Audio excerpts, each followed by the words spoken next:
Today I am going to show you how to use this activated carbon filter filtration method to detect lead or arsenic in your drinking water.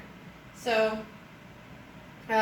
you will be getting a cap like this with a hole in it with a filter inside and a blue washer that secures the filter in place. So you should be getting something that looks like this. Next, all you need to do is use a 2-liter bottle. Any brand is fine. We have a lot of Dr. Pepper bottles on stock. So you take this and you fill it with the tap water that you would like to test. So fill up your 2-liter bottle.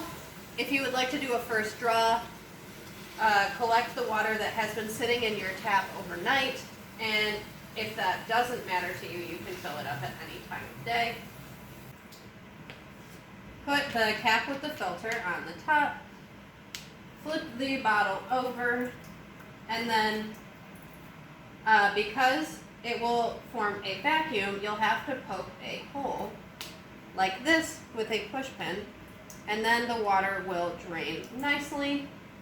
You can use a push pin or a safety pin to poke the hole, and then the water will begin draining, and just hold it without squeezing so that the water doesn't come out too quickly. And hold it until the water is gone.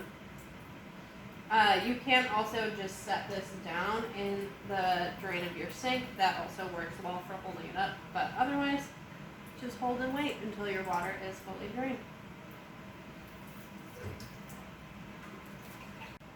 So after your water has finished draining through the filter, you can just take the entire cap back off and just place it back in the sample bag that it came in, and just make sure your sample is labeled correctly, and then send it back to us.